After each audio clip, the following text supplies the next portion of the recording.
Hello and welcome, fellow soldiers. Now, I know I've been gone from the main channel for about 2 weeks now, but I have uploaded VODs from the streams on the secondary channel, and you should really go check it out. Join the streams, join the community. We have a lot of fun over there. We be playing whatever, talking about whatever. And then in case you missed the streams, they always go up on the secondary channel you see here on the screen. So give it a subscribe, give some likes, join the streams, please. And I'll always let you know when we're starting the stream, when streams are going to be, all that good stuff. Today I wanted to do something of the same genre, same Monster Hunter stuff, but let's switch it up a bit. I want to switch it up every now and here and make it a little more interesting with these Monster Hunter videos as well. You've seen the thumbnail. I know you've seen the thumbnail. Should have seen the thumbnail. Your notification should be on, right? Aside, let's make things a little bit more interesting. I wanted to do some power scaling today. Yeah, I know. You're a power scaler? Nigga, when you get into that? Let's be honest. I've always been interested in power scaling, and I would power scale with me and my buddies. We've been doing this for years now. News to y'all. But I always loved researching about different characters I found interesting.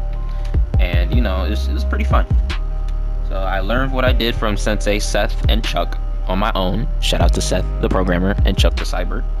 But, enough stalling. This is going to be very educational. So, let's get into it. ASURA is a lone warrior who embodies rage and anger. First of all, his whole path of destruction started because the gods wanted to abuse the unfathomable power his daughter Mithra held.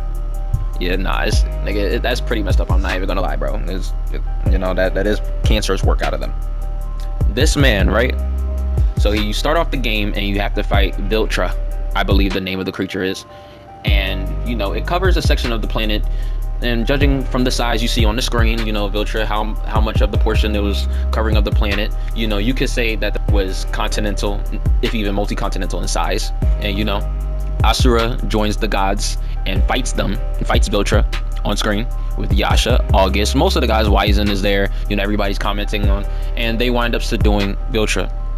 Now, Asura is also shown to be dodging and reacting to the light beams of Viltra, so you can also infer that his combat speed is FTL at this point. We get further into the game, everything happens. Mithra gets taken, Asura gets framed, everybody thinks that he kills the general chairman, whoever it was. My editing self will remind me when I replay this back for myself.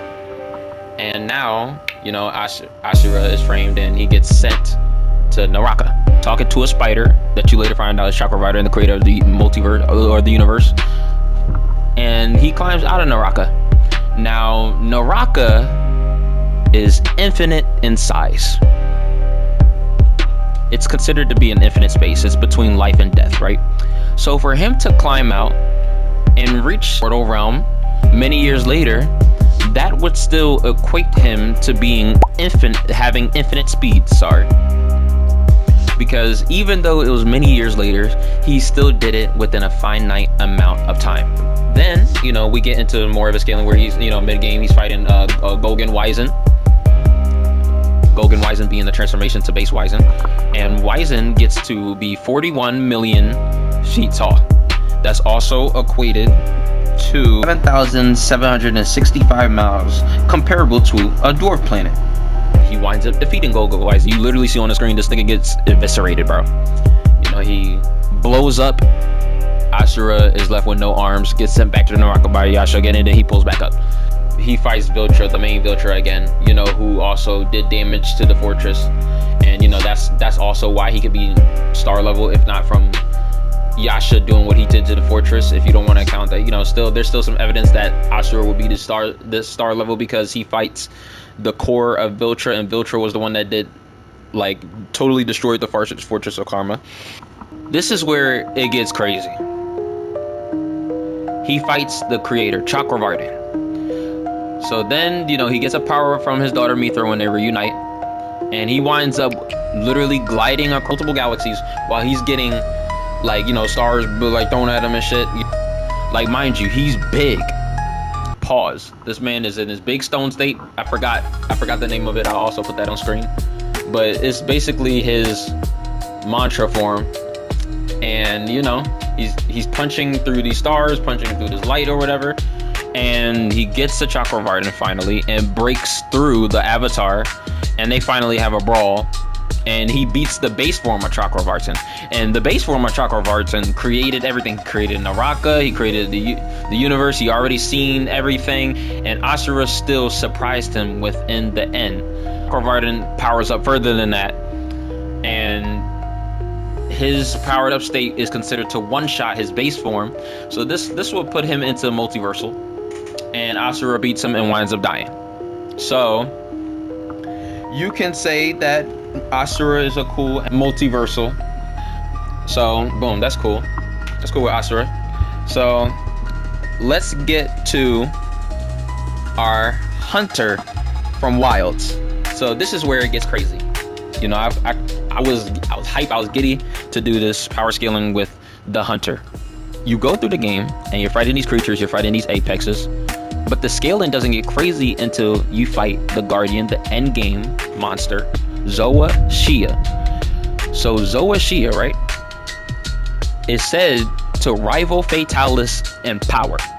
Canonically, solos Zoa Shia. First try, mind you. So, no training, by the way. The hunter could always do this. You know, you get the equipment, boom, you fight in Zoa Shia.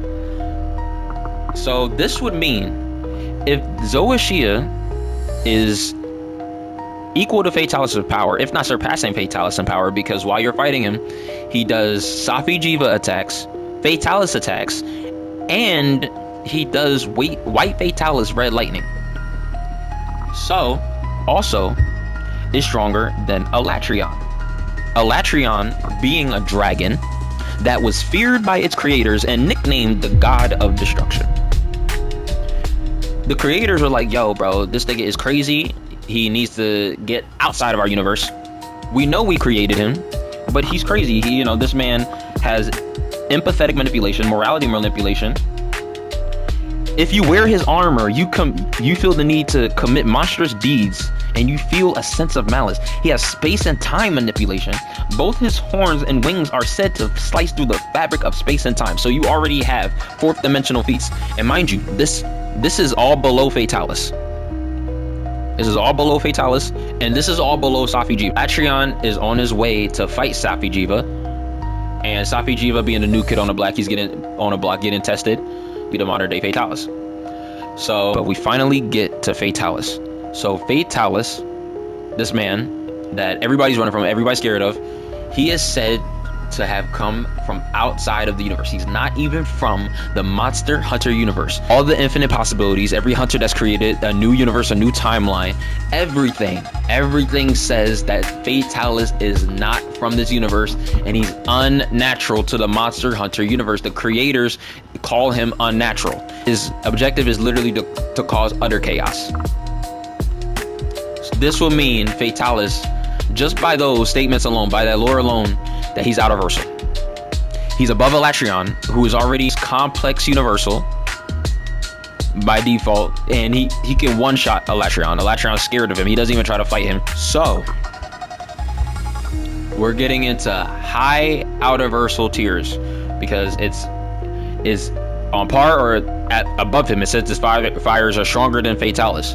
So this would mean that the Wilds Hunter is above the Monster Hunter World's Hunter. So by those feats alone, and you could say that because Fatalis scales above Alatreon, and because Zoa Shia scales above Fatalis, you could say that the Monster Hunter Wilds Hunter also moves at immeasurable speeds, if not higher, which is way above Asura, and will get perception blitz. He wouldn't even know what hit him. And also his attack potency is way higher because he scales to being high out of Versal. I encourage y'all to go do research on your own. You know, see the facts for yourselves. Do you think, even with the information that was presented to you on screen, does the Wilds Hunter take it, or does Asura take it? Let me know in the comments below. I hope you enjoy this new format, you know, of Monster Hunter videos. I still have more Monster Hunter videos on the channel to come. I haven't got completely bored of Wilds. You know, there's just not a lot of content to cover, but we can still make it work with World Wilds, and I plan on doing Rise on when my PC gets fixed because there's mods. Yay! So let me know what you thought. Let me know if you enjoyed it. Let me know if you want these type videos more with monsters instead of the hunter. You know, I enjoyed it as well. You know, I will see y'all in the next video.